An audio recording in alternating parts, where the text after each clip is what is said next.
Hello, you are at the Transportation Committee. Today is our regular Transportation Committee, and today is June 24th, 2024, and I will call this meeting to order. My name is Reva Chambliss, and I'm the chair replacing Deb Barber. And our first order of business is to approve the agenda, and if there are no changes, we can proceed with that as approved. Hello, you are at the Transportation Committee. That's you again. Wow, what, it never happened before. So we'll move on to the next item of business, and that is approval of the June 10th, 2024 Transportation Committee minutes. Is there a motion to approve the minutes? So moved. Second. It's been moved and seconded by Councilmember Carter and Morales. Any discussion or changes or additions? Without any, all in favor? Aye. Opposed? Nay. That motion carries.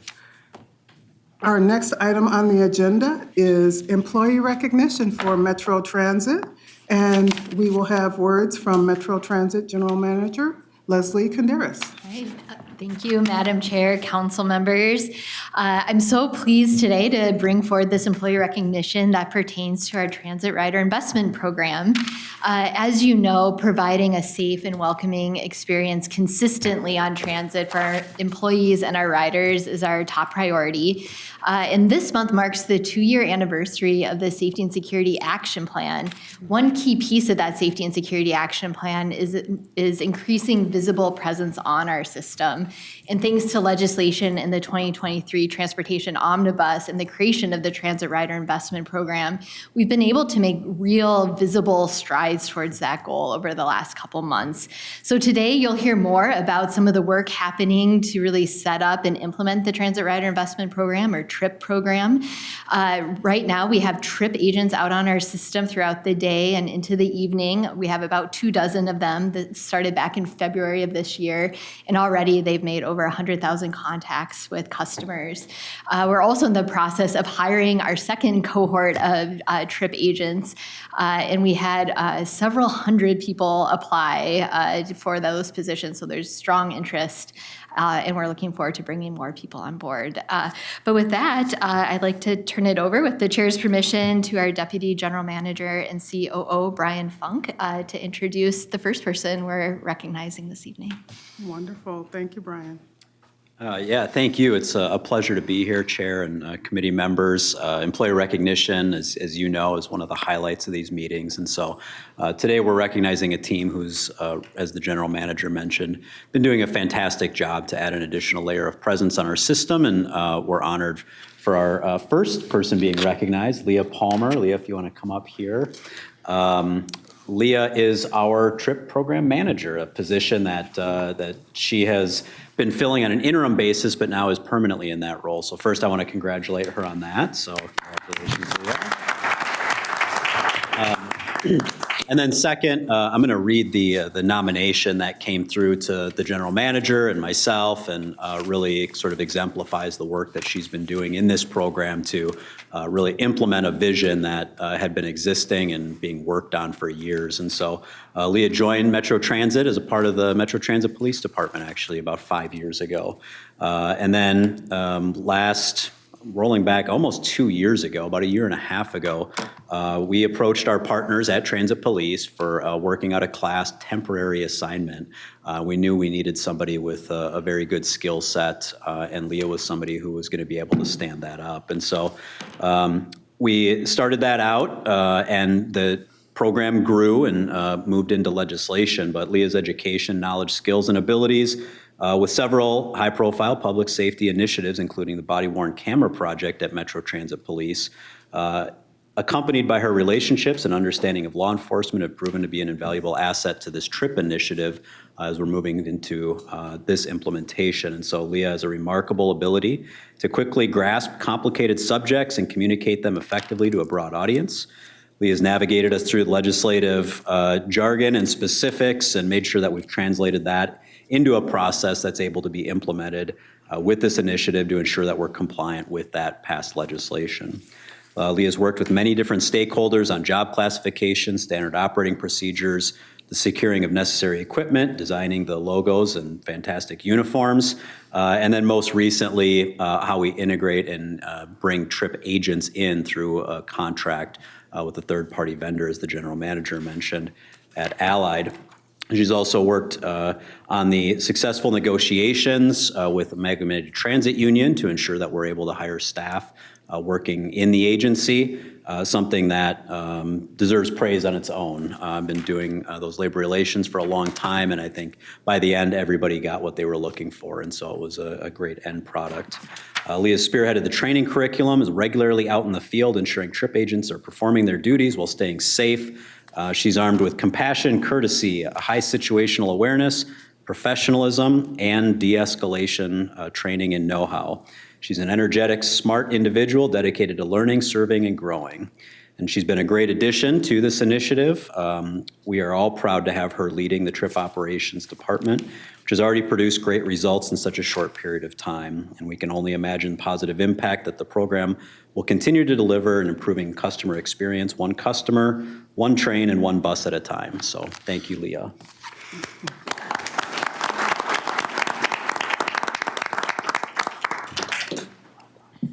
Yeah, so I'm going to do the certificate.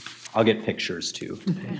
Good. Is that in your job description? It is. Where do you hide that? Other duties. Other duties.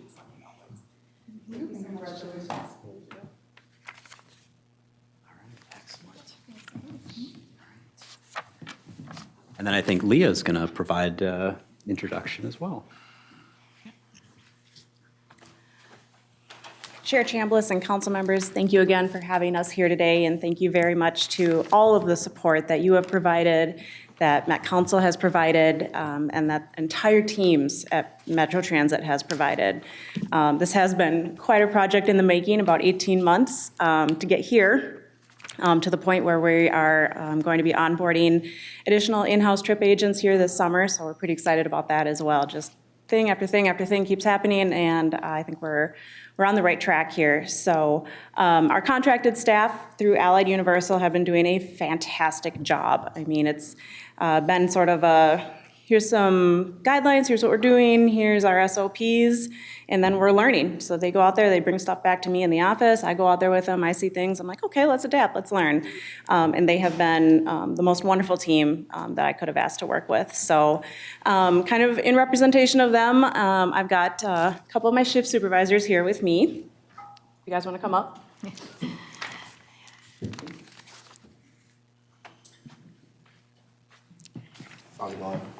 Hello. So this is Alec Moline. Alec has been with the program since March.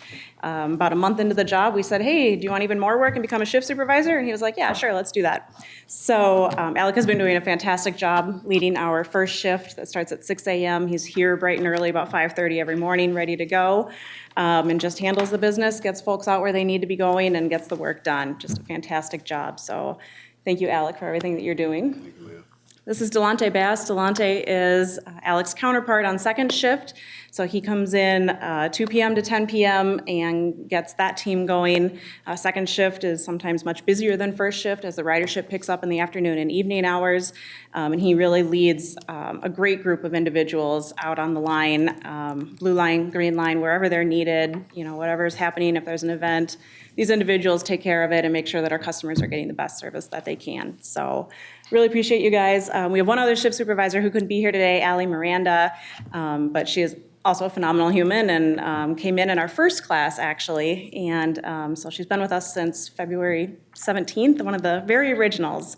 And all of these individuals are just amazing people and really, truly couldn't do any of this work without them. I also just want to point out that their manager, Jake Grunwald, is here. Jake is my counterpart over at Allied Universal, so he's the account manager, does a great job too. Thank you. I think that's it.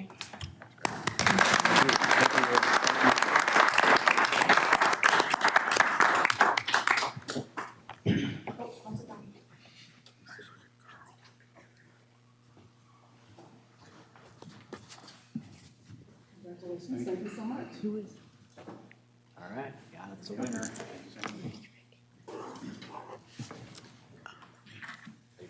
You're welcome. Congratulations. Thank you so much. Well done.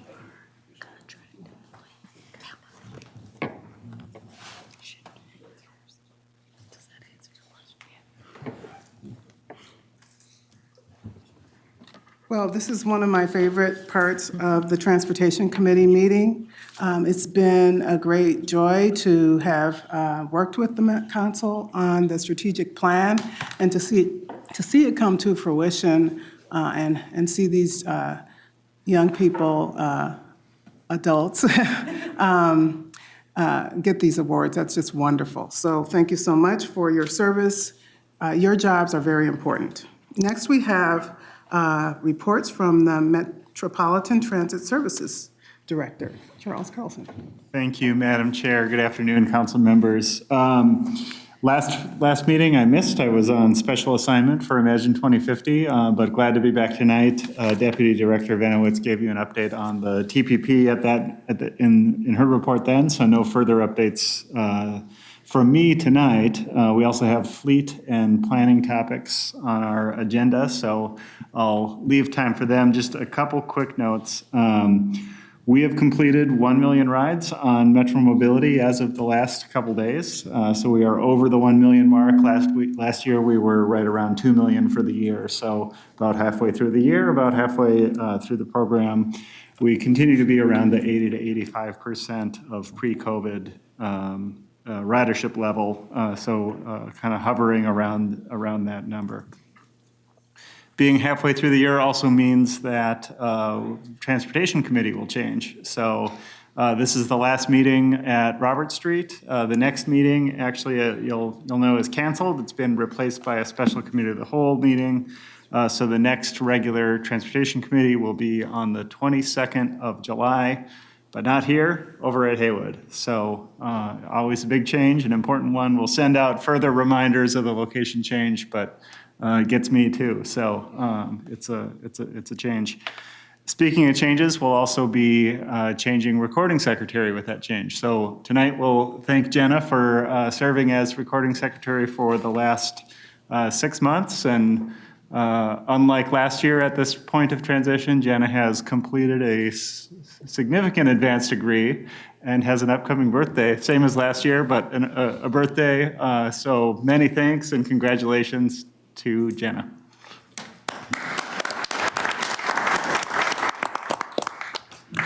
That's it for me, Madam Chair, but I'd be happy to answer any questions. Any questions? Thank you. Our next report is from our Metro Transit General Manager, Leslie Conderas. Chair Chambliss, council members, and I'm actually going to pass on my report just in recognition of the lot of content to cover tonight. I was also going to make the reminder that we'll switch over to Haywood for the July 22nd meeting, and we will have the special committee of the whole here on July 8th, as Director Carlson mentioned. But I'd be happy to take any questions about topics that are on your mind. So, thank you. Doesn't look like it. Thank you so much. Our next report is from our Transportation Advisory Board member, Peter Dugan, and Chair Liaison. Thank you so much, Madam Chair, honorable council members, Mr. Carlson, Jenna, happy birthday, General Manager Canderas. I see a lot of fans in the, I won't embarrass them. I'd like to update you on a couple of things. We'll keep it very brief because, as General Manager Canderas said, you have a lengthy agenda. And the best part is covered up at the regional solicitation presentation by Mr. Peterson. It's made a lot of progress. But two of your items coming up tonight under consent. The first one, the two project adjustments are in Councilmember Dolkar's district, Dakota County, and then the other one, number 2, is in Chair Barber's district. I'd like to point that out to know who your colleagues are and what's going on in their districts. In addition, I know you receive a summary report from Elaine, the TAB coordinator, after each TAB meeting, but perhaps to save you some time, and I'll just highlight a couple of the more important items. MPCA, the greenhouse gas inventory, will be released in 6 months for 2022, for up to 2022. VW settlement is in phase 3, finishing. Aer Lingus has added direct flights to Ireland, and Lufthansa has added direct flights to Germany. Frankfurt, I'm sorry. And passenger levels are now back over the 2019 levels, and 6 gates are going to be added to Terminal 2, better known as the Humphrey Terminal. And in Suburban Transit Association, the suburban transit riderships is continuing to go upward. And there was one other. If I may bring up from May, one of the important items was the establishment of the National Electric Vehicle and Infrastructure Program, NEVI. And there were a list of exits that were on I-94 and 35 that will be handled by these charging stations. The goal was within 1 mile. So just for your reference, one of them is in the Rogers Maple Grove area, and that's Councilmember Johnson. Another one is in the Vice Chair Chambliss's district. That's exits 30, 31, 33. And then downtown exits would be Councilmember Osmond and Councilmember Cameron. That's your district. And then another one, it would be in Councilmember Vento's district, and the last in Councilmember Dolkar's district. That was in the May 15th action transmittal, but it was in the summary. But if you require further information, please let me know. But those are I went and found each exit, and that's approximate is where they are. So we can know, what's happening, where they're being built. And I think that is, and with that, Madam Vice Chair, I stand for any questions. Thank you. Well, thank you for your report. Questions, Councilmember? Yeah, I do have a Yes, question. Maybe I've already been told this, but I was wondering, for cities, what are the requirements for them to have a member to serve on a tab? Oh, okay. Maybe Mr. Carlson can help me out as well, and Mr. Peterson. But there are a member from the major cities, the 2 major cities, St. Paul and Minneapolis. And then there are 5 or 6 from what they call the metro cities. And I think right now it's Emerald Grove Heights, let me see, Rosemount, Hugo, I can't, there was second, I don't want to say, they're class 2 cities, the smaller ones. And the two Minneapolis members are Councilmember Chowdhury and Councilmember Kane, I think. They're both new. And then from St. Paul, it's Councilmember Soust, I think that's how you pronounce it, is the one who's been the main one there so far. Okay, and I just had Oh, yes, sir. one follow-up. Is it possible for cities to have someone attend the tab meetings informally, just as an information piece? May I? Or does that happen? I love it, but maybe defer to the executive director. Madam Chair, council member, absolutely. I mean, they are open to the public. The city members are appointed by Metro Cities, the organization, on kind of on behalf of the collective cities. But tab meetings are open to the public here at 12:30 on the 3rd Wednesday of every month. Okay, thank you. Yeah. Any other questions? Thank you for that report. And we're glad to get the updates for May and June, and always happy to get your reports, Mr. Durant. Thank you very much, Madam Vice Chair. Our next item of business, we have 2 items on consent. We have 2024-153, same week, streamlined tip amendment request, and 2024-159, same week, streamlined tip amendment. The first one is 2 project adjustments, and the second is MnDOT's US 169, CSAH 9, and Minnesota 282 interchange improvements. Is there a motion to approve the consent items? So moved. It's been moved by Councilmember Morales. A second? Second. Seconded by Councilmember Cameron. Thank you. Discussion? Seeing no discussion, all in favor? Aye. Nay? The motion carries. Thank you. Our next item on the agenda is non-consent business. We have 2024-152, Joint Powers Agreement with the City of New Hope. And Captain Joseph is coming up.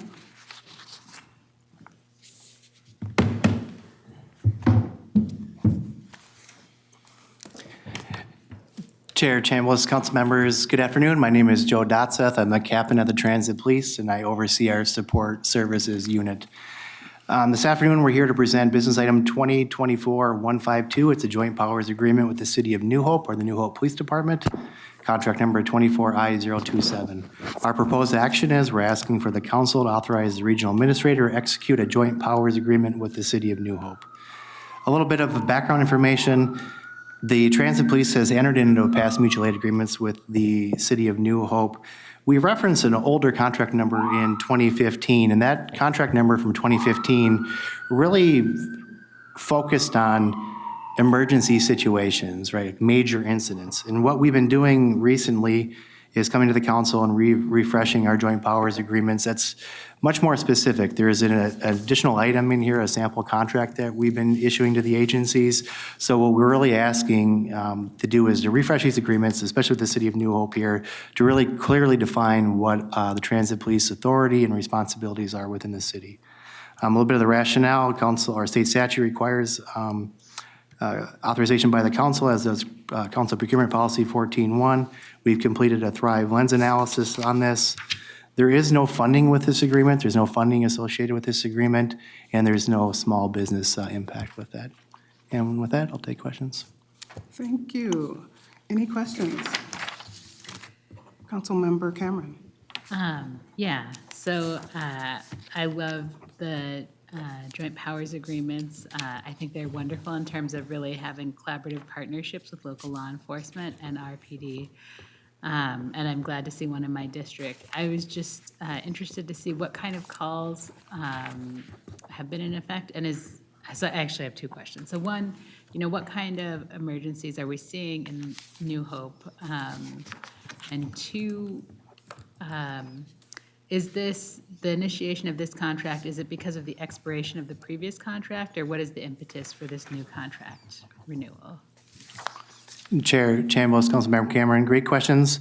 Calls for service in the City of New Hope, I mean, it is a suburb, so as we've been redefining our calls for service in really all of the region, the City of New Hope certainly does not have a lot of calls for service.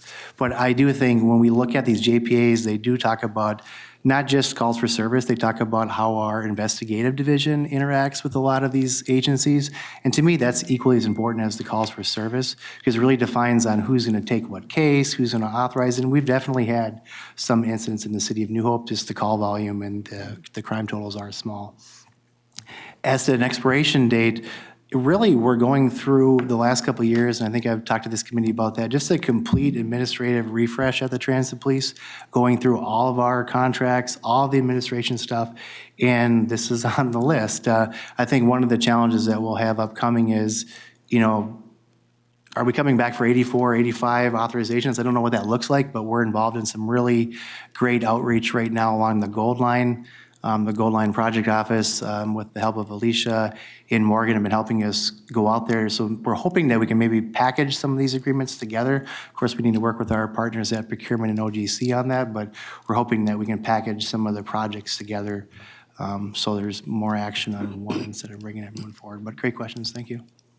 So it sounds like this was the easiest, and that's why it's coming before us. I don't know if I'd say the easiest, but it's the City of New Hope. We have a great relationship with the police chief up there. So, I mean, it certainly helped having those relationships. But I think even today we've been doing some outreach. All this whole week we're doing Gold Line outreach, and those partnerships and those relationships with the local chiefs are super, super important.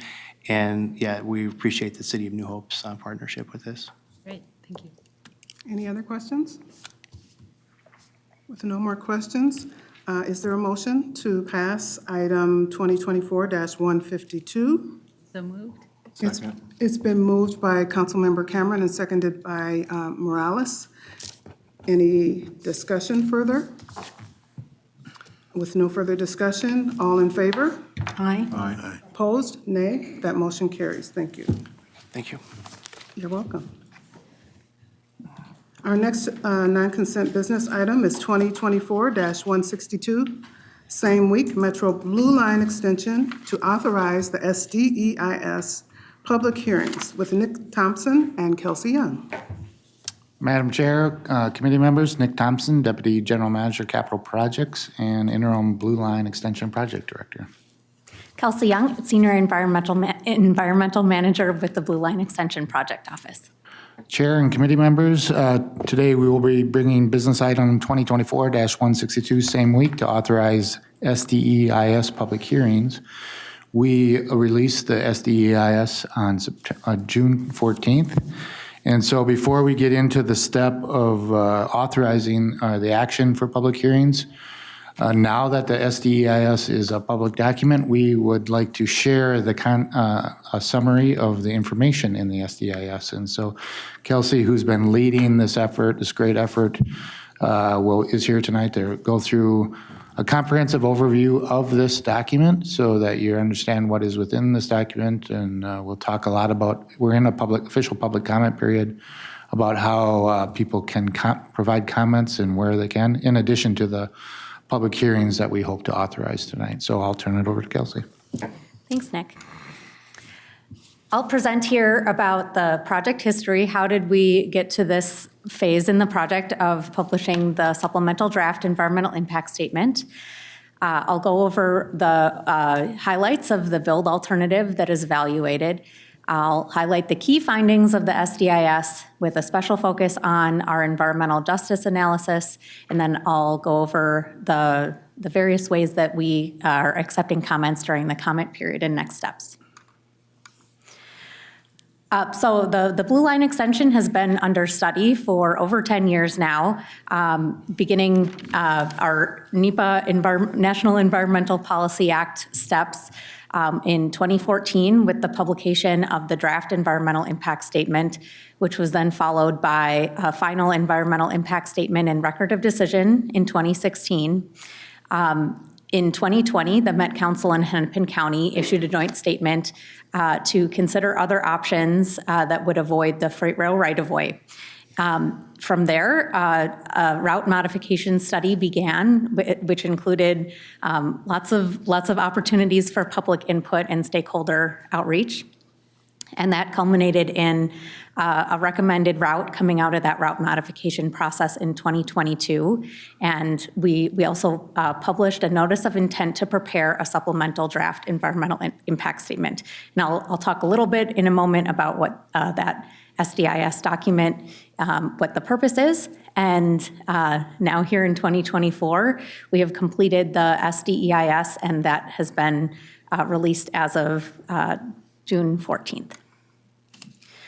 To provide a high-level description of the project corridor, roughly the northern third of the project corridor for the Blue Line extension remains the same as the previous phase of the project.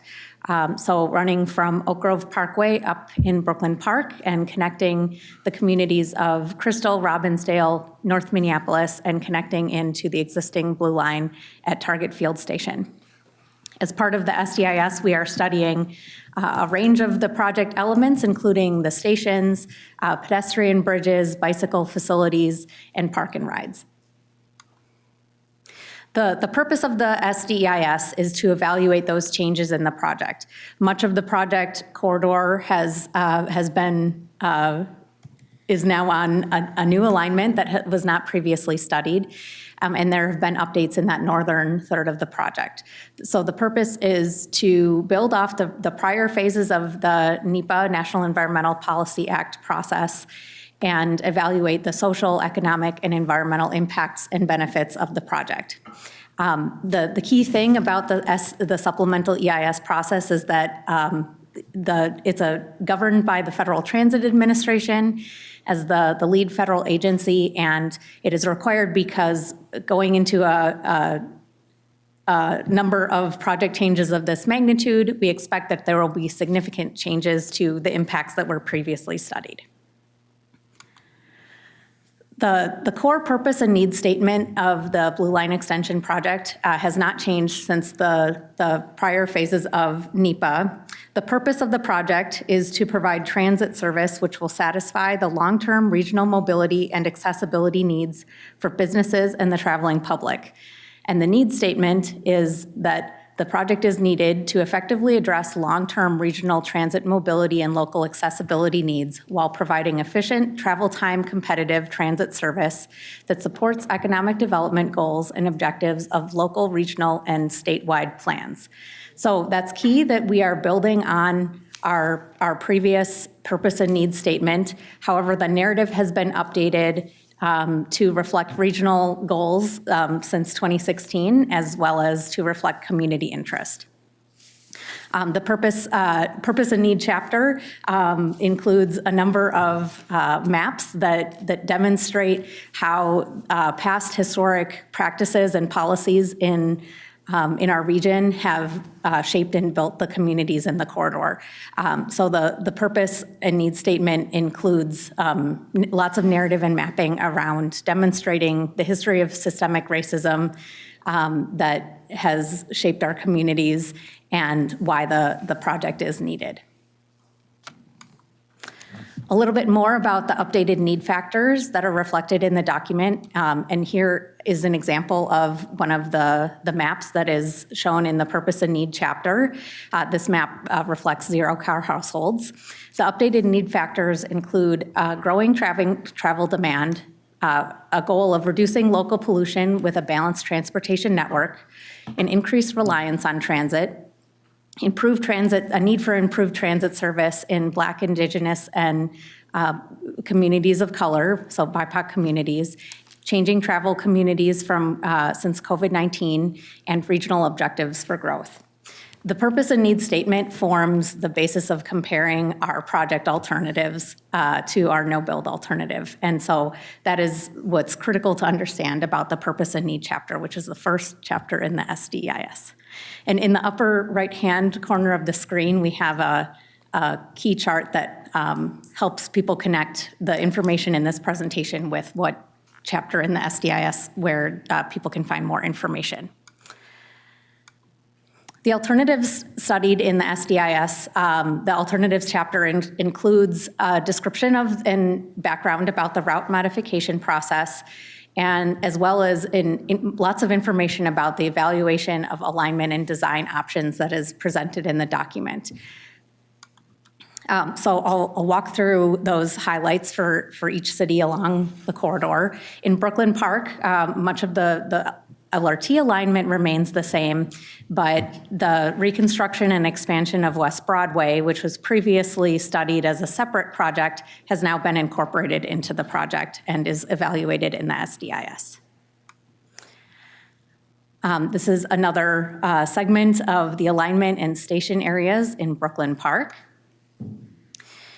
And then in Crystal, there were two options that were evaluated for the intersection of County Road 81 and Bass Lake Road in Crystal. So both in a conventional at-grade intersection similar to what is there today, but including a pedestrian bridge. And then another option to reconstruct as an interchange option.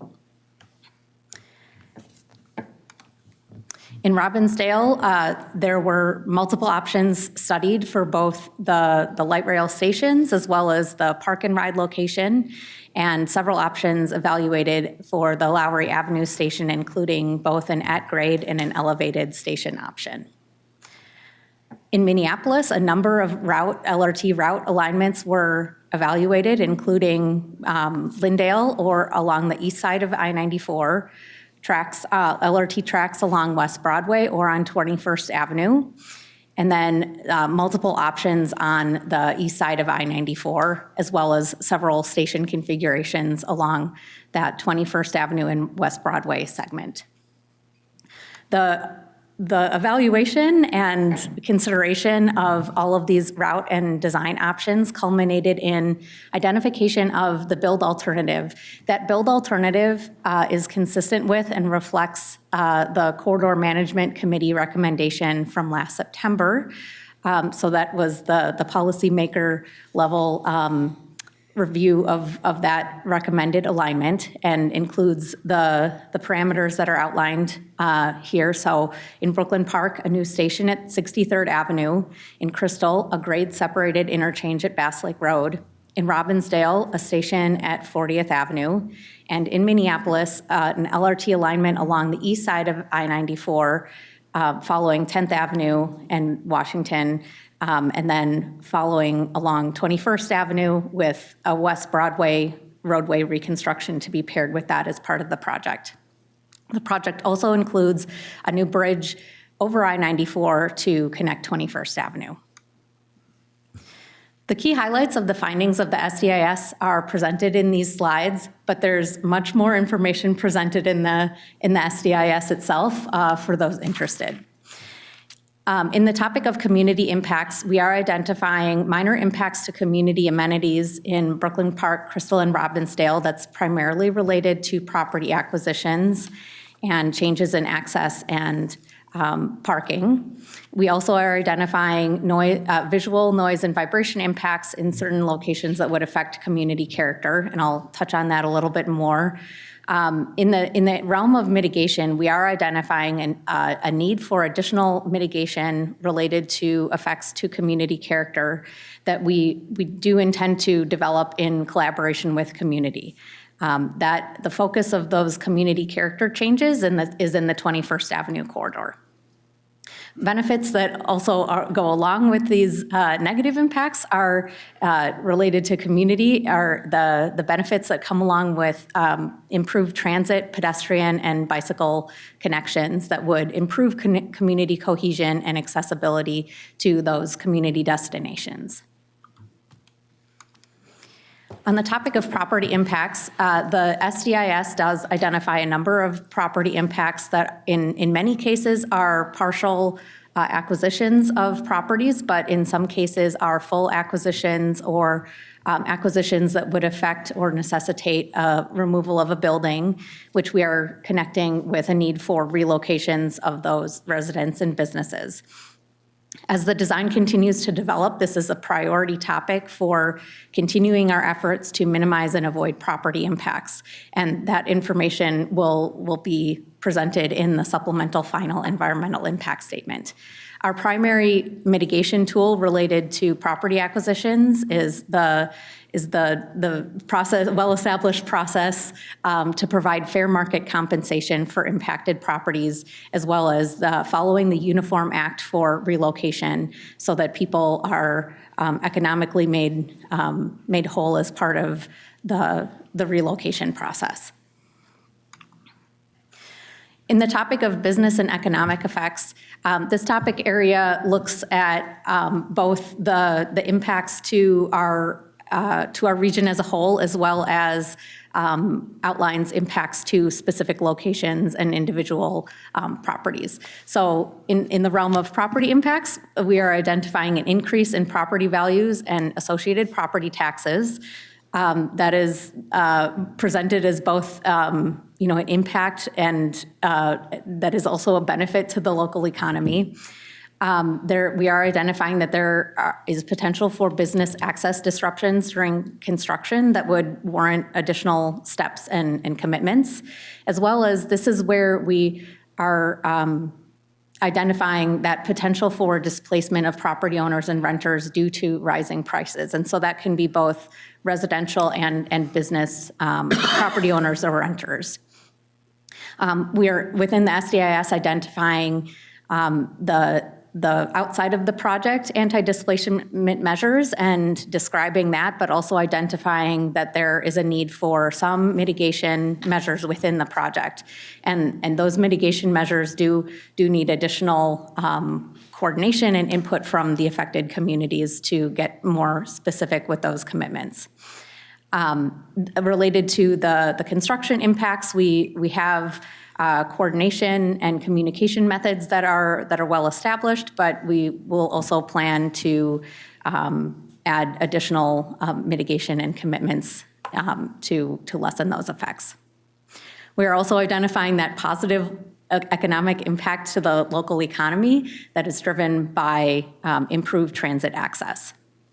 as well as improved or additional job growth related to the operation and maintenance facilities, as well as people working for the agencies and other businesses that would see job growth as part of the project. In the realm of visual and aesthetic impacts, we are identifying some adverse visual impacts in Brooklyn Park related to the operation and maintenance facility, as well as in that Bass Lake Road station area. And for the areas where we are identifying visual impacts, our primary means of mitigation that we are identifying is to continue collaborating with affected communities to get input on the design. So that could include things like lighting design or other features in the affected areas to offset the visual impacts.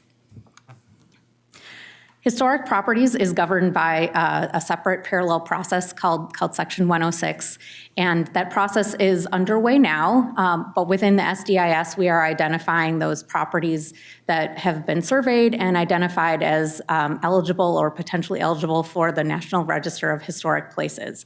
And there will be an ongoing process to identify impacts to those properties that will be concluded and presented in the supplemental final EIS. In the realm of transportation, we are, of course, identifying the transit improvement benefits of the improved light rail service and access to the light rail service and our regional network via the extension of the Blue Line LRT, as well as other improvements to pedestrian and bicyclist access. We do identify in the realm of transportation that there would be temporary impacts during construction and disruptions to the transportation network. And identification of additional mitigation in this area will be identified both through stakeholder input as well as continued design development to identify what those specific traffic, roadway, and other facility mitigations want to be. In the topic of water resources, the northern portion of the corridor is in a less urbanized, developed, highly developed setting, and we are identifying that there would be potential floodplain mitigation that would be warranted due to floodplain impacts. We are also identifying wetland impacts and stormwater basin impacts that will continue to work towards minimizing as the design develops and identify mitigation for wetland impacts. Wetland impacts are typically mitigated through purchase of wetland credits. As part of the project, we are also identifying a benefit that flood storage areas that are updated as part of project construction would be have improvements. In the topic of soils and geologic resources, we are identifying that there would be short-term impacts that would need to be planned for during construction related to dewatering, soil erosion, temporary fill. Typically, those type of impacts are have well-established permit requirements that the project will continue to identify and commit to in the supplemental final EIS. On the topic of plants and animals, this is also the topic area where protected species are identified, and we're identifying a number of species that will warrant special permit requirements to avoid impacts to those species and further agency coordination. In the project corridor, there is a past and current history of industrial and commercial uses, which have led to contaminated soils and properties in the project corridor. Those are being studied as part of a Phase 2 environmental site assessment. Within the SDIS, we are identifying properties that are known or potentially contaminated, and we categorize them by risk level. So there are a number of medium and high risk sites that we are evaluating in the Phase 2 ESA, and that would continue to guide our design development as well as help plan for how soils and groundwater are managed during construction. We are identifying a number of noise impacts. The bulk of the noise impacts are located in Minneapolis. We are identifying a mix of impacts to both, institutional uses such as churches and residential properties.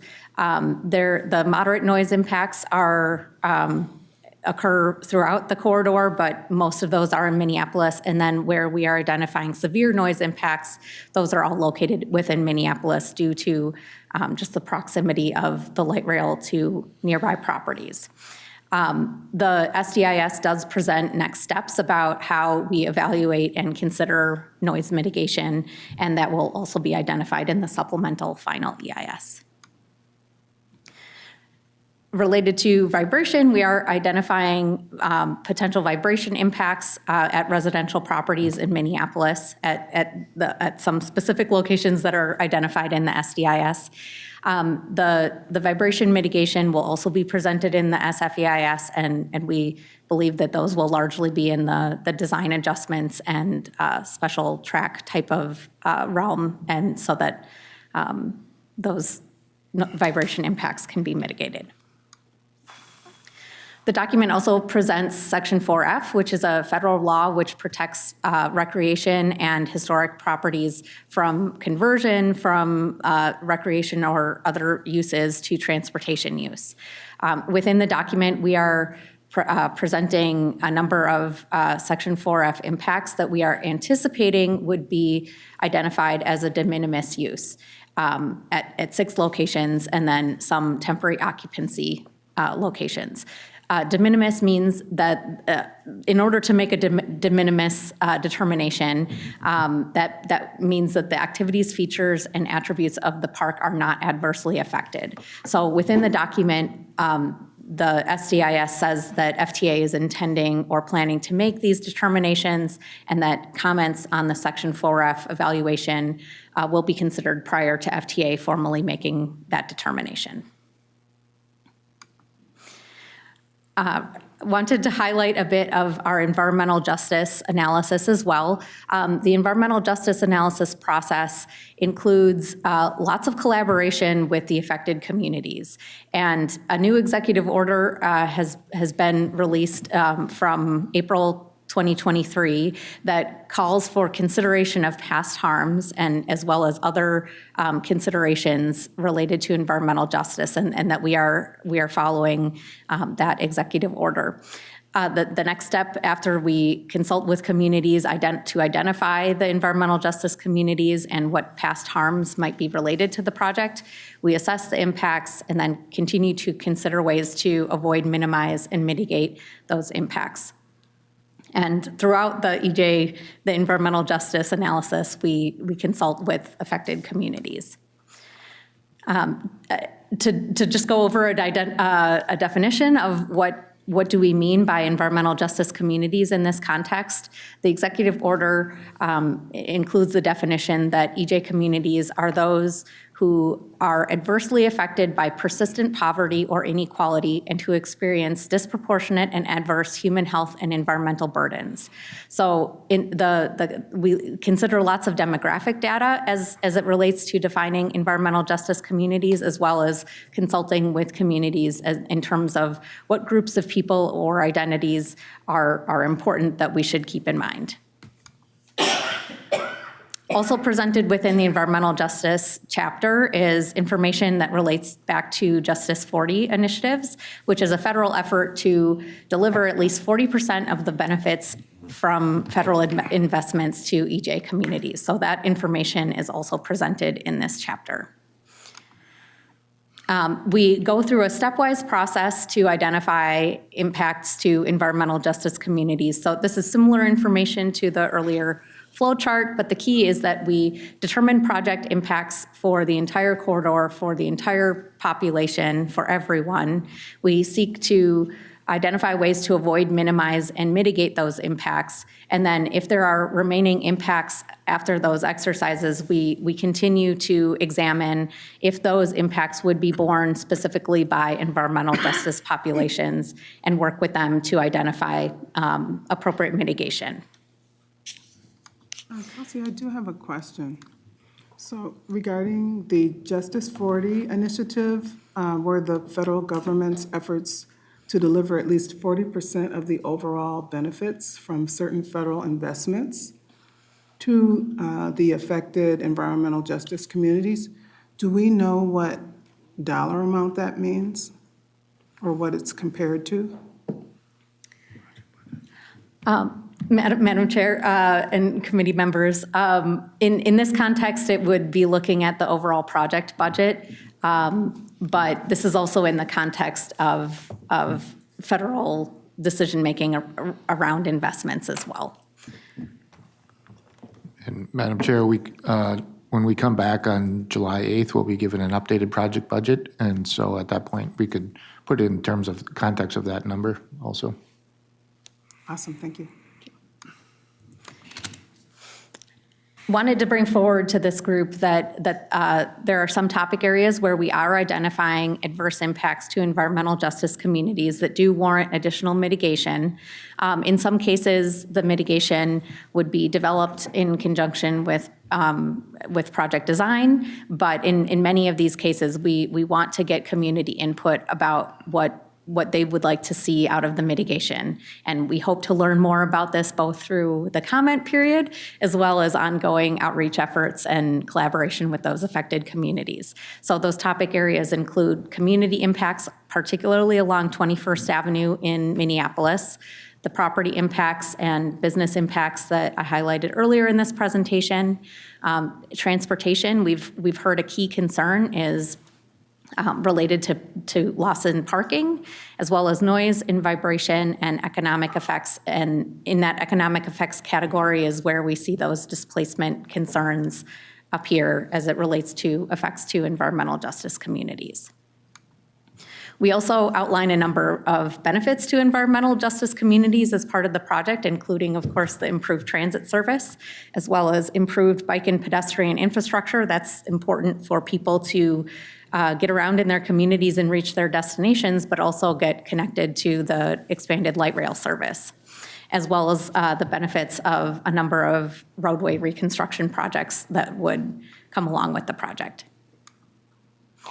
In the realm of environmental justice benefits related to jobs and economy, we are highlighting there are opportunities for that would largely be more outside of the project, but where the changes that come along with our property acquisitions and other development, that there could be opportunities that would benefit the communities economically, as well as the generation of jobs, both people working on the project as well as construction, and then when the light rail is up and running and in service. We are also identifying that small businesses can attract both employees and customers through the improved transit options, and so we're identifying that as an economic benefit. In the realm of environmental and health benefits to environmental justice communities, we know that often EJ communities bear a disproportionate burden of some of these environmental factors, and so the project would have some environmental benefits that we also consider as offsetting to some of the adverse impacts that we are identifying. Kelsey, I have one question, and that's regarding the economic justice benefits, where it says generation of thousands of jobs through planning. Do you have some examples of the source of that planning and who would lead those planning efforts? Madam Chair, I believe this would be a reference to the jobs directly related to the design, planning, and construction of the project. So I know, as an example, Green Line Extension had over 8,000 different employees or individuals of Minnesota have received a paycheck related to the project. And so there's a broad series of jobs generated by just advancing this project. And that is what this bullet is referring to. Thank you. Councilmember Carter. While we're on that topic, I really appreciate the depth to which this report goes to identify the potential impacts and also the potential benefits of the project. I have not seen this level of reporting back on a transportation project. And perhaps it's just been that I haven't been in the room in more recent projects. I am wondering about the quantification of value, how those values are assigned. And I know this isn't the place to go into detail about that.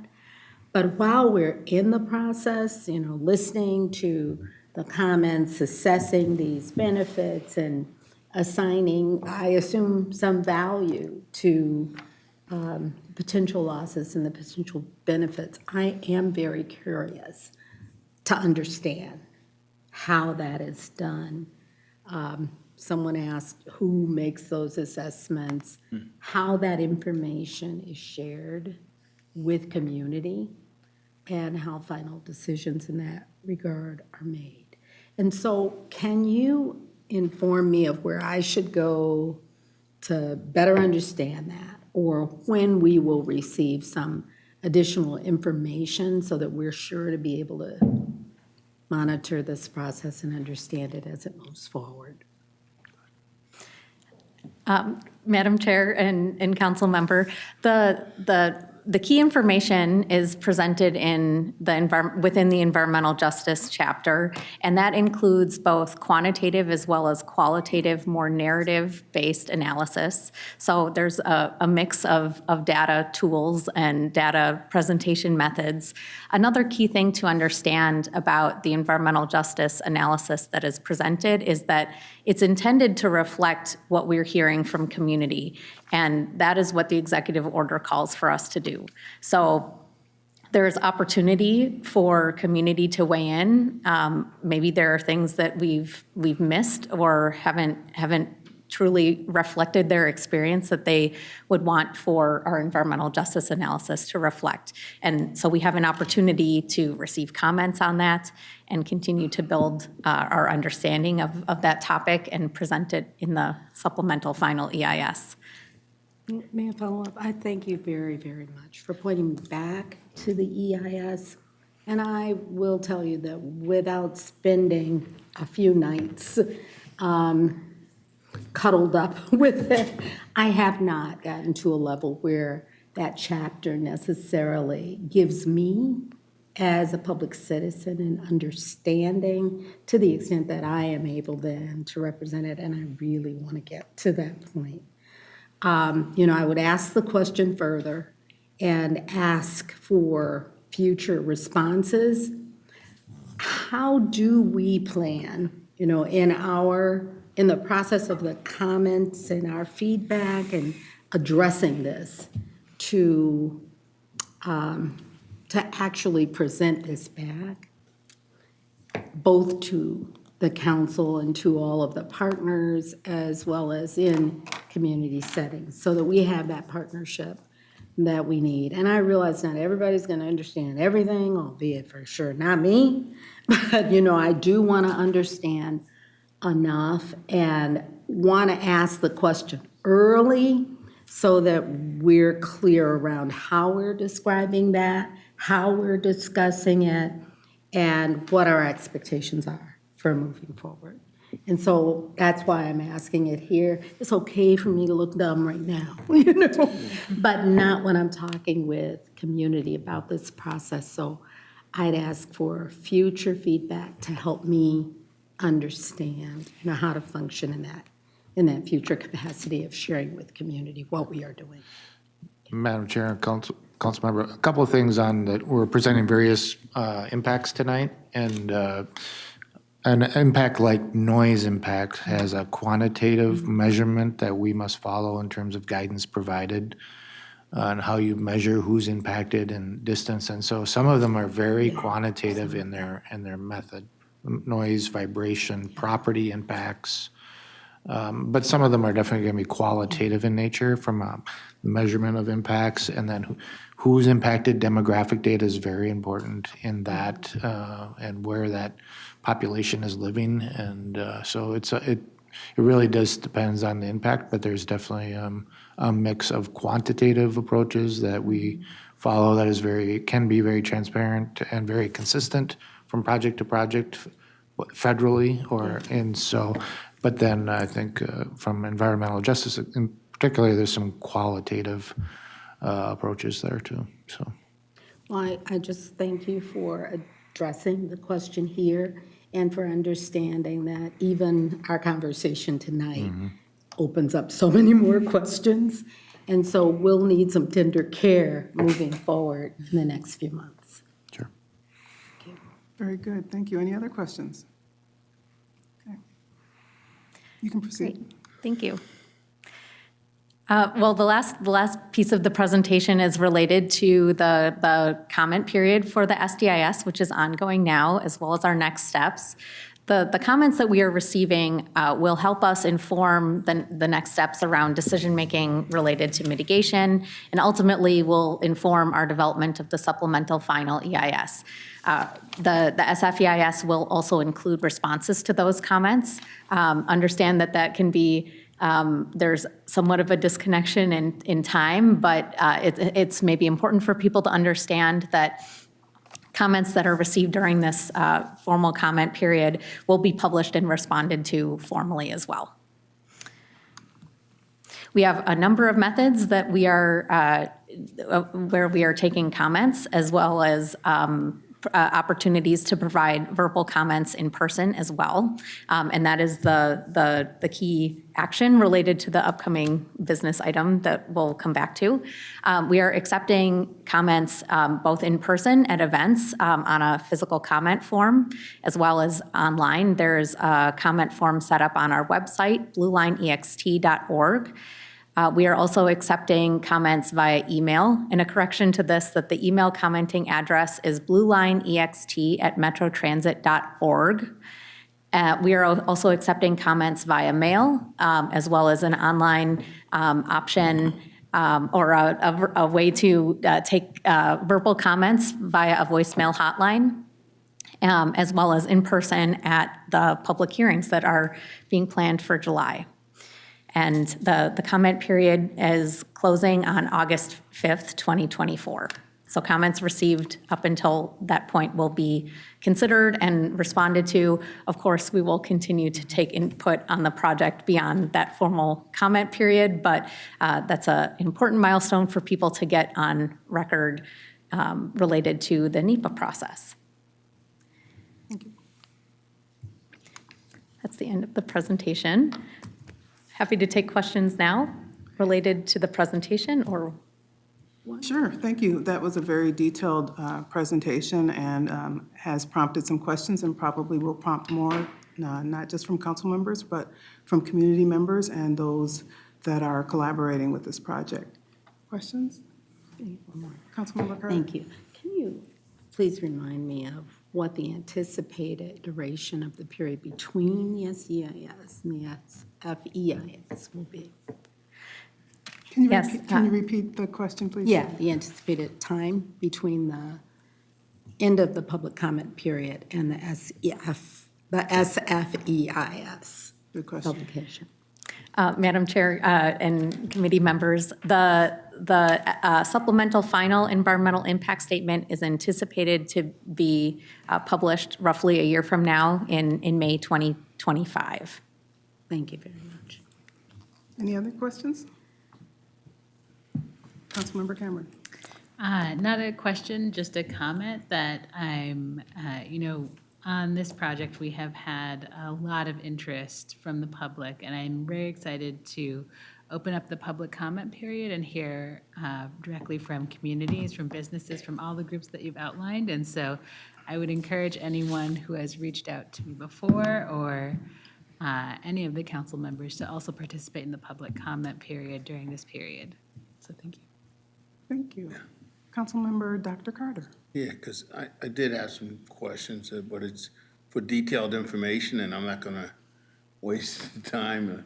But when you mention Minneapolis and the 142 property impacts, that's quite a bit. And of course, because of the density and the size and everything. So, and I know we're going to get that information as we move along, but that's where my interest is, to try to just look at some of that. Because I've already gotten some inquiries about that. And Actually, I had a whole meeting around something related to that, so I'm looking forward to it.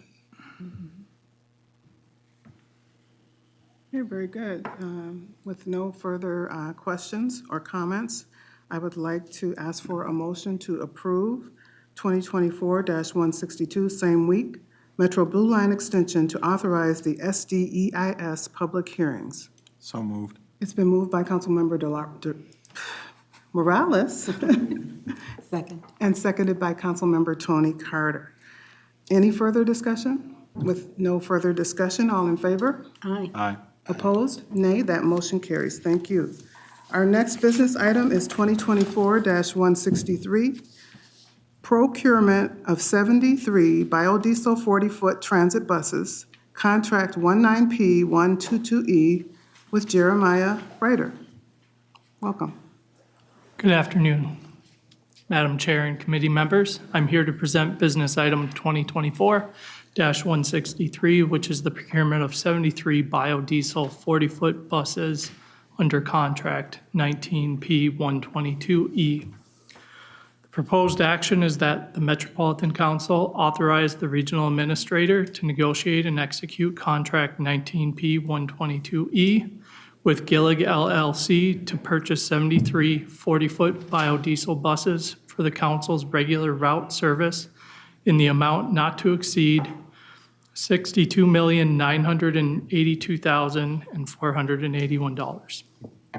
Background to this, the council authorized business item 2021-26 for contract 19P122 on February 10th, 2021 for the purchase of 40-foot biodiesel buses that included 26 base buses and 149 optional buses. The buses requested under this order are utilizing the options of contract 19P122 to replace 73 40-foot biodiesel buses that have reached the end of useful life and are currently in operation on regular route service.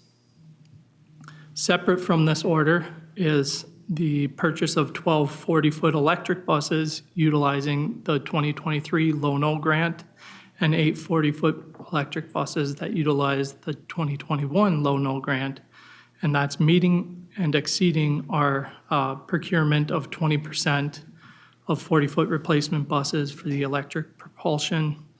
That's outlined in the council authorized business item 2022-05, the zero emissions transition plan that took place on January 5th of 2022. The funding for this project, funding for this purchase is included and contingent on passing of the 2024 budget amendments for the second quarter, which is 2024-110 JT, going in front of the Metropolitan Council on June 26th, so this Wednesday. With that, I'll take any questions. Any questions? Okay, it looks like there are no questions. Is there a motion to approve 2024-163 procurement of 73 biodiesel 40-foot transit buses? So moved. It's been moved by Councilmember and seconded by Morales. Any further discussion? With no further discussion, all in favor? Aye. Opposed, nay. That motion carries. Thank you. Thank you very much. And I will note, based on what you said, that that is a same week item. And 2024-164, student pass, is that correct? Madam Chair, it's the budget amendment is coming in front of, or which one are you talking about? For the procurement 163, I don't procurement believe of, it's same okay. week, it's for July, it's fine. okay, he meant to say July. Okay, all right. It's Thank you. Budget amendments this week. All right. Budget amendment is this week, if you didn't hear that. Next, we have 2024-164, student pass agreement between Metropolitan Council and Special School District Number 1, Minneapolis Public Schools Contract 24R003-03 with Dustin Christini. Yes, Madam Chair, council members, I'd like to I'm Dennis Dorshak, Senior Manager, Revenue Operations. I'd like to introduce Dustin Christini. He's our Supervisor, Revenue Operations. He's been involved in our bus passes and our university passes for the past 15 years, and he's going to be presenting the item for us today. Thank you. Thanks, Dennis. Madam Chair, members of the committee, my name is Dustin Crisini. As Dennis stated, we're bringing forth business item 2024-164 regarding the student pass agreement renewal between the Metropolitan Council and Special School District Number 1, the Minneapolis Public Schools. So today we're asking the council to authorize the regional administrator to execute and enter into a new 5-year agreement with Minneapolis Public Schools for their student pass program for the term of August 1, 2024 to June 30, 2029. Just a little background on this program. This is Metro Transit's partnership with Minneapolis Public Schools to provide the student pass program. This is the unlimited ride pass program for their eligible students who either qualify for reduced or free lunch and or are within the walking zone of their respective school. Now, I know school lunches are free in the state of Minnesota now, but the district is continuing to use the federal guidelines for educational benefits to kind of drive the criteria for the eligibility for their students. This last academic year, we saw an average of about 8,300 students participating each quarter, and cumulatively taking about 590,000 rides this last academic year. With this new agreement, we anticipate to see a continued number of participants and ridership with hopes of some growth there throughout the 5-year term. And we also anticipate revenues of about $9.5 million with this agreement for the new term as well. So with that, Madam Chair, as this is a revenue agreement that will exceed $500,000 in its life, we are bringing this forward to request that the council authorize the regional administrator to enter into this new agreement with the Minneapolis Public Schools. And so with that, we'll take any questions. Thank you, Dennis and Dorstad. Are there questions? Councilmember Carter? And then, Point of curiosity.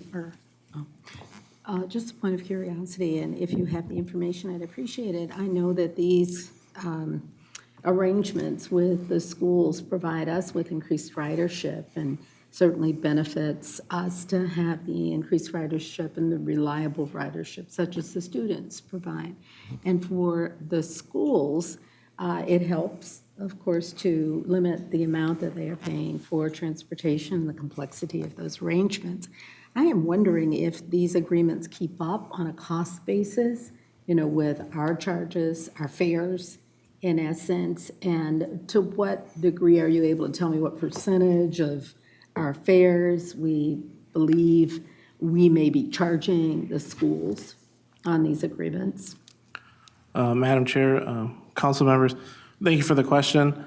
I don't have that figure in front of me. That's something we can look at. We have the data to support that. We have the ridership at the most granular level that we can look at.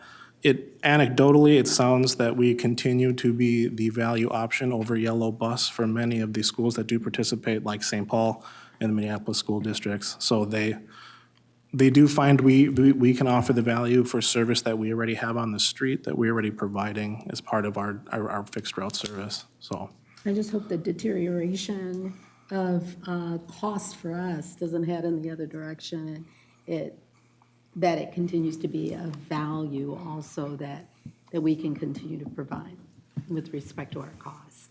So thank you. If you have information, I'd be curious to understand. sure, we'll work on that. We'll provide that to the committee for further examination. Thank you so much. Thank you. I think those were very good questions, and the comment on the flexibility of the arrangements. I have a couple times received calls from the school requesting a particular stop area. So it's not always granted, but sometimes they do request some special arrangements. Yeah. Councilmember Cameron. Yeah, so I appreciate, Councilmember Carter's comments about making sure that this is a mutually beneficial partnership, because I think it's wonderful that we're able to offer this service to school students. My question was really around the criteria for the walk zone to school, if that's consistent criteria across school districts, and could you clarify what that entails? I believe Madam Madam Chair, council members, I believe that is I think it's based on the respective school. I know Minneapolis has different criteria. Some schools it's within 1 mile or 2 miles. We have access to that with the school. We can definitely determine what that is. Some of the schools in other districts, I think, use a similar methodology to say if you live within a certain distance of the school, or it's able to walk in a reasonable amount of time or distance, they allow that to be the criteria for that. As far as using the federal benefits, the educational benefits, I think there is some standardization there for the schools to follow with that. So if a student, sorry, Madam Chair, if a student does qualify for free and reduced price lunch but does not live within a walking zone of their school, would they still be eligible for this program? Madam Chair, council member, I believe so. We can clarify that with some of the larger school districts and get back to the committee on that. Very good question, thank you. Further questions? With no further questions, is there a motion to approve 2024-164 student pass agreement between Metropolitan Council and Special School District Number 1 Minneapolis Public Schools, Contract 24R003? So moved. Moved by Councilmember Morales. Seconded by Councilmember Dr. Carter. Any further discussion? None. All in favor?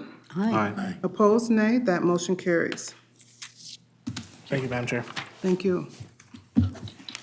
Next, we have business item 2024-135, Amendment Number 1 with Hoagland Bus. Contract 23P239 MTS Small Buses with Paul Colton. Good afternoon, Madam Chair and committee members. Before I dive into these next two items, could I provide 1 minute of where we've come from in our bus purchases to provide some additional context for these two items? Thank you. So we have received and have in service today 222 new buses. That's a combination of Metro Mobility, Transit Link, Southwest Transit, MBTA, Plymouth, Maple Grove. So we're making great progress, and that reflects the 2021 contract order that we did back in 2021. We still have another 122 buses from that order to go into service, but they are here in the Twin Cities, and we're just waiting to get our technology put in them, get them inspected, get the radios installed, and they will go into service. So it's a process. Our 2022 bus order is now going online. That's an additional 165 vehicles, and we should see those arriving late summer, early fall. And we're pretty excited to be able to have that right on the heels of our 2021 order.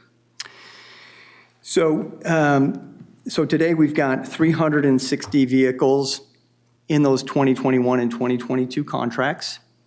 And we have an additional 360 buses we need to purchase to fulfill the replacement of the complete small bus fleet for MTS and our suburban transit partners. And that's what a lot of today's business items are. So I just wanted to give some of that context of where are we at today on June 24th.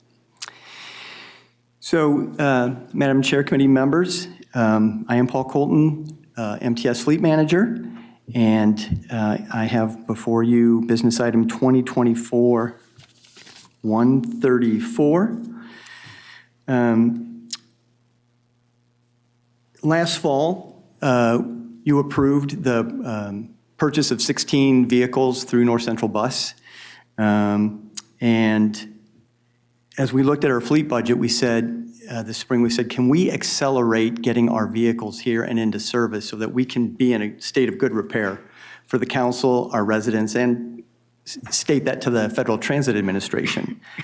So working with our finance team very closely to figure out where we can pull the funding from, where we can get that, they were able to come to you last meeting with part of that capital budget amendment item to include all of these vehicles that are in the items that I'm presenting to you.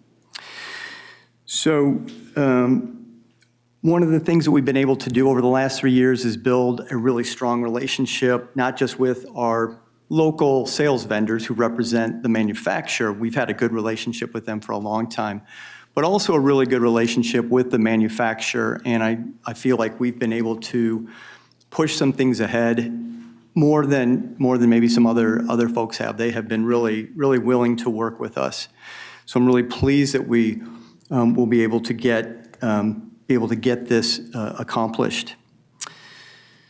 So the proposed action is that the Metropolitan Council authorizes the regional administrator to execute an amendment to contract 23P 238 with North Central Bus to increase the number of buses purchased from 16 to 197, and increasing the contract by $28,638,764 for a cumulative not to exceed amount of $31,117,724. And I'd be glad to take any questions. Any questions? No questions. Thank you so much. With that, I would like to ask for a motion for 2024-134, Amendment Number 1 with North Central Bus Contract. So moved. It's been moved by Councilmember Morales, and who else was the second? Second. Seconded by Councilmember Dr. Carter. Any further discussion? All in favor? Aye. Opposed, nay. That motion carries. Thank you. You have another one. I do. Thank you, Madam Chair, committee members. The second item is very similar. Business item 2024-135 is also an amendment to our 2023 contract, but this time with Hoagland Bus. And as you'll note in the background, this is kind of the rest of our fleet. We've purchased significant amount of our Metro Mobility fleet from North Central Bus. The remainder of our fleet we are purchasing through Hoagland Bus. One, to distribute the orders so that we can receive more vehicles than going through one vendor. So I think one of the exciting things, our new Metro Move program, all of the replacement buses in this order will go into the Metro Move program. So one of the exciting things. This item is also part of the approval for this coming Wednesday night's capital budget amendment, if approved. So the following action item that I have for you is that the Metropolitan Council authorize the regional administrator to execute an amendment to contract 23P 239 with Hoagland Bus to increase the number of buses purchased from 23 to 163, increasing the contract by $21,143,001 for a cumulative not to exceed amount of $25,417,817. I'd be glad to take any questions. Thank you. Any questions? Actually, I do have a question, and that is if this item and the other amendment is approved, how long is the procurement process to get these new buses on the street? So, Madam Chair, we expect, based on the scheduling at the manufacturer, that these will go to build in the fall, late fall, be delivered end of the year, beginning of 2025. And our hope is to get all of these into service by the end of 2025 with the process of getting them with their technology and inspected and all of those items. So at the end of 2025, my hope is that the entire MTS small bus fleet has been replaced and we are back in a good state of good repair. That will be awesome. Thank you so much. With no further questions, is there a motion to approve? So moved. It's been moved by Councilmember Morales. Second? Second? Seconded by Councilmember Tony Carter. Any further discussion? Without further discussion, all in favor? Aye. Opposed, nay. That motion carries. And we have a final non-consent business item, or actually two. The next one, number 7, is 2024-155, release of restrictive covenant and quitclaim deed for Apple Valley. Heather Giesel. Hi, council members. I'm Heather Giesel. I'm the Director of Finance and Administration for MTS and CD. Today's action is business item 2024-155, that the Metropolitan Council authorized the regional administrator to execute a release of restrictive covenant and quitclaim deed for the old Apple Valley Transit Station, also referred to as the Gaslight Station, and its associated real property. So just some background on this project and how we arrived where we are today. In 1996, the Minnesota legislature authorized the council to issue $20.5 million for capital expenditures as part of the council's transit capital improvement program.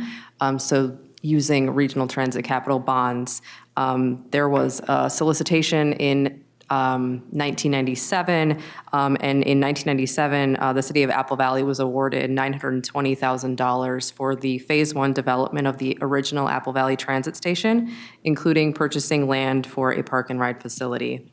The grant agreement required that the city of Apple Valley execute and record an agreement and restrictive covenant for each parcel of property acquired and for each parcel of property in which interest is acquired in whole or in part with the grant proceeds. Following the construction of the facility, the Apple Valley Economic Development Authority also entered into a lease agreement with the Minnesota Valley Transit Authority to have MVTA operate out of the facility. Council staff were contacted by MVTA and the city of Apple Valley late last year with a proposal for an early termination of the lease between the two parties so that the city of Apple Valley could sell the property to a developer to construct workforce housing.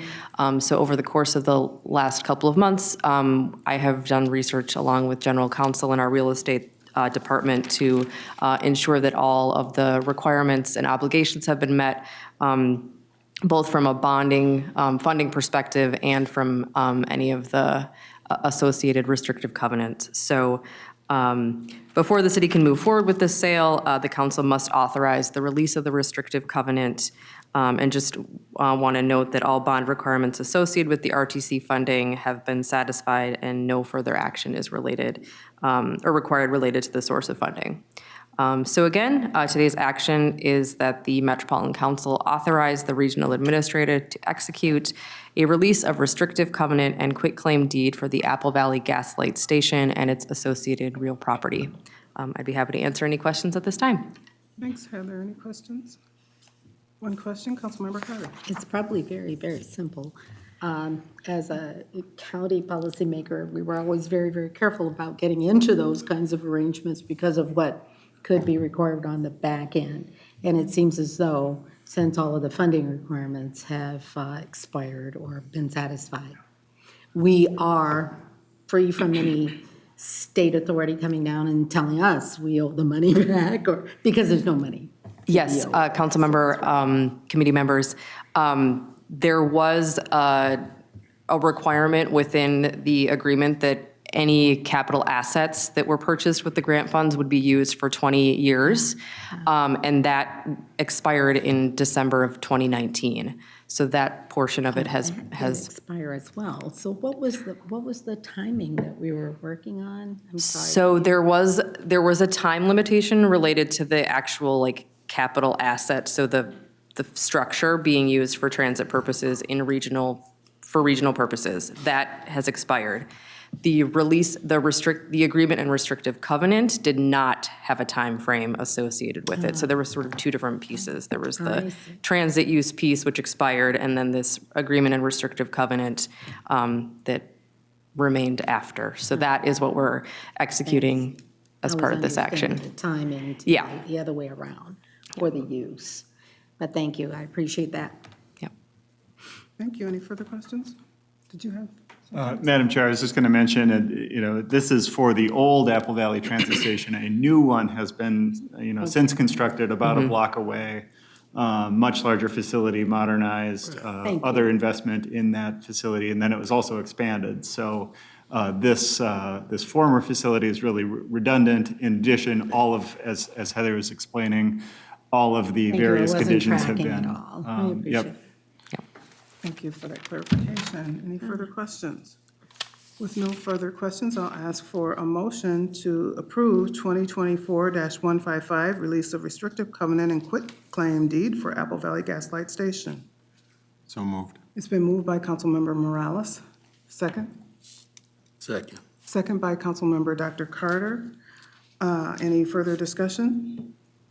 Without further discussion, all in favor? Aye. Opposed, nay. That motion carries. Our final item in non-consent business is 2024-156, Highway Harm Study Contract with Bethany Brandt Sargent.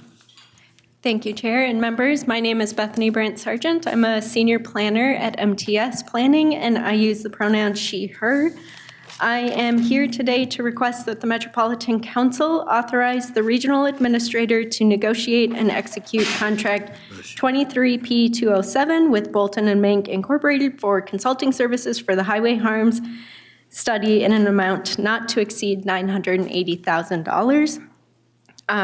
This study is included in the 2024 Unified Planning Work Program, and it will look to identify the long-term and ongoing harms and impacts of the Metropolitan Highway System on adjacent communities and populations, will propose mitigation investment actions, and prioritize mitigation investments and locations for funding and eventual inclusion in the Regional Transportation Policy Plan.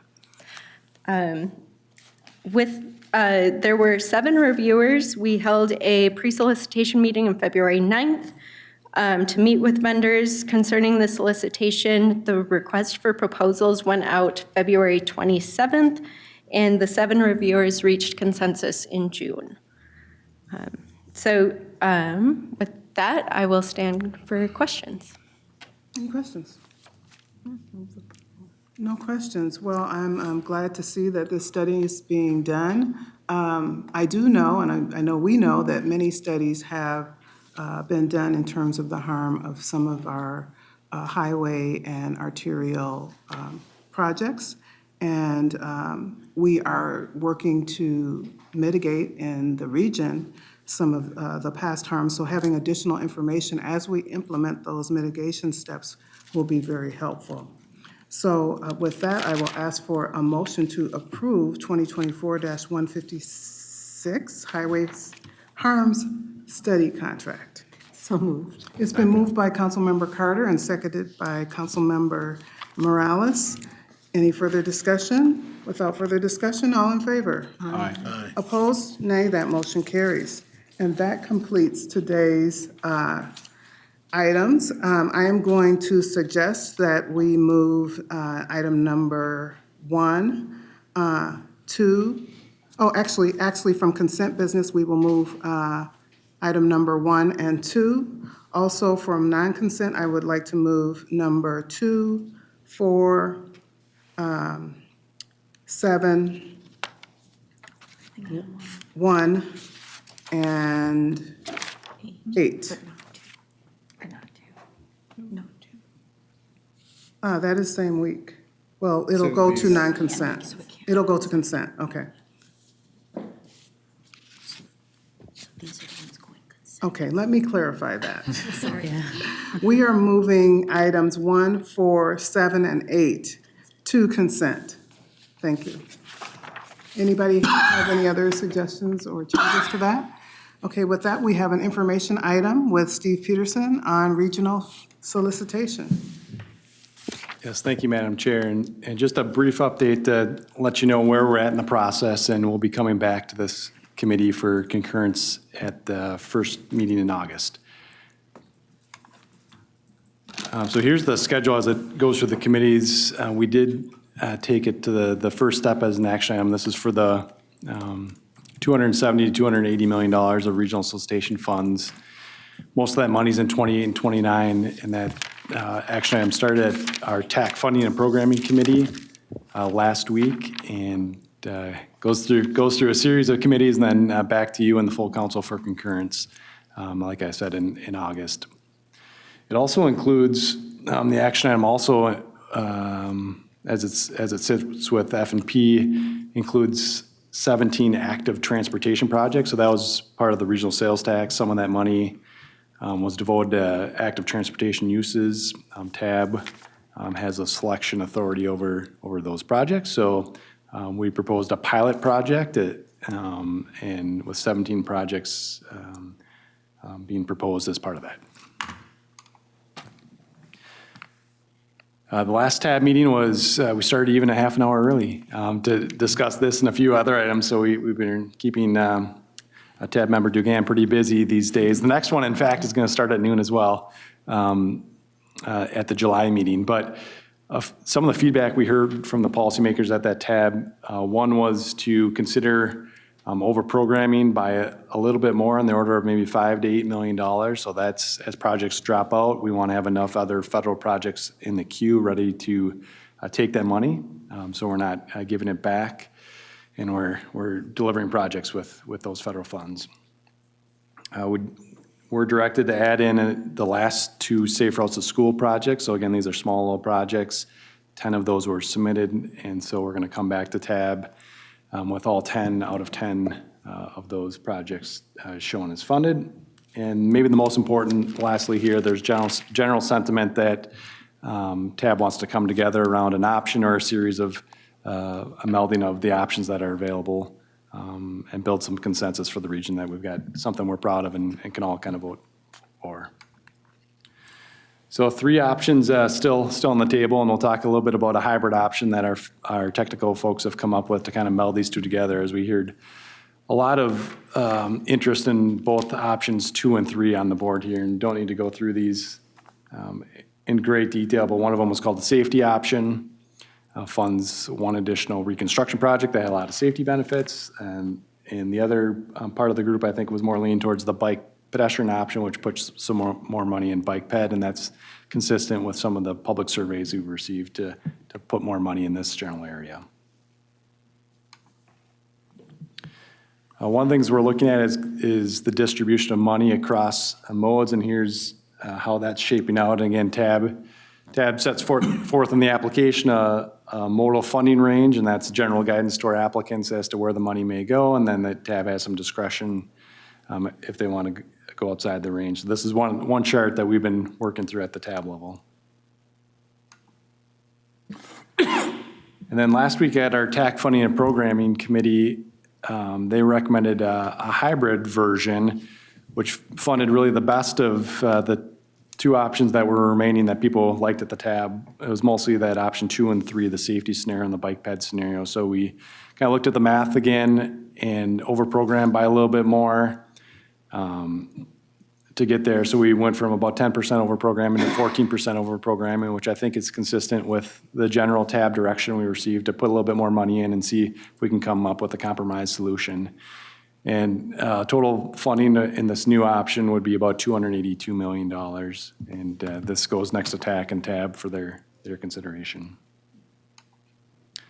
So with that, this is just a quick general update. Again, more to come. And what we usually do for this committee is once we have the projects, we do a map for each council member by council district, and which I think is helpful, and it'll show both the federal funds. We'll probably put the active transportation projects on there, as well as MnDOT's Highway Safety Improvement Program, which is another slate of projects that will come before you at the same time. So we'll put all 3 of those sources on a map and tell you what the projects are, and that's a nice map that you can take out to your different various areas. So with that, Madam Chair, I'll turn it back to you and see if people have questions. Sure, any questions?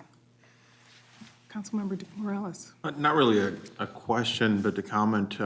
When we do get those maps, would you also be able to label out which ones are IIJA projects or if they have any of that funding? So Madam Chair and members, we certainly can put on there which are federally funded projects from IIJA, and the bulk of the money is going to be the federal source. So we can put that on there. Thank you. Any other questions? Yeah, just for clarification, TAC versus TAB. I started kind of like having double vision on it because at first I heard of TAC, so. Yes. So Madam Chair and members, so our TAC committee is the Technical Advisory Committee, so it's primarily, I would say, city engineers, public works directors, other planners, technical in nature. The TAB is the 34-member body of which Councilmember Barber sits on, Mr. Dugan, and mayor, city council members, and other county commissioners. Okay, so. Yep, so the TAC, and then it's subcommittee funding and programming are technical experts from Okay. cities and counties, mostly. Appreciate that. Any other, Councilmember Carter? So as you look at the overprogramming, you're pulling in projects from other areas and assigning them to the possibility that they could grab funds that are not used in those federally funded projects, which would then, would it relieve our budget in those other areas if pulled in, but not if not pulled in? How does that work? I'm sorry. Yeah. No, thank you, Madam Chair and members. So it's a strategy that the TAB and the council have used for many years. And the reason we do it is because the federal process is onerous. So taking federal funds is a long, multi-year process. So we don't want to give the money back. And so we all the projects we say are, we don't have a list of projects that are funded and over programming. We just say, TAB and the council have selected all of these projects. They're all moving forward under the expectation that either projects will shift back. So we had a lot of projects that have shifted back, namely around Highway 252 and then Blue Line extension-related projects that had to shift back. Or their scope changes, which Mr. Dugan's talked about, or projects drop out because of either public sentiment has changed or they can't come up with a local match. So for all those reasons, we need to have more projects moving forward down this federal process. We say all of them are funded, knowing that a percentage of them are going to come back to us. Maybe. Well, okay. Maybe. Some might come back, some might, Yeah, we don't know which ones. We do know, yeah. given recent history, that we will have projects that will either be delayed or give back money. Our hope is to spend all of the money. Director Charleston. Yeah, thanks, Madam Chair. And overprogramming is really an important strategy for how we make sure we retain every single dollar of federal funds in the region. When a project moves later, it's not using, it doesn't add the federal funding we receive to do overprogramming. What it means when a project moves later is it uses federal funding in a future year that in theory makes there be less available funds for projects that we select when those years come. But again, overprogramming kind of pays it forward as a rolling funding strategy to ensure that we don't lose funds overall. That makes sense. Thank you. Good explanation, thank you. Any more good questions? No more questions. Thank you so much for your presentation, Steve. And with that, do we have a report from Director Carlson or comments or? Nothing further, Madam Chair. Okay, nothing from our general manager. Thank you so much. I'm really glad that we got a chance to review the regional solicitation process. And I also want to acknowledge the council members that did attend our Target Field Station celebration with the 20-year and 10-year anniversary of the Green Line and the Blue Line. Councilmember Dr. Carter, Pacheco was there, I was there, Councilmember Angelique Cameron was there, Deb Barber, Councilmember Wendy Wolf. I might have missed someone. It was a great time, and we had staff, executives, community members, and booths, and public officials present. So a great time was had by all. With that, this meeting is adjourned.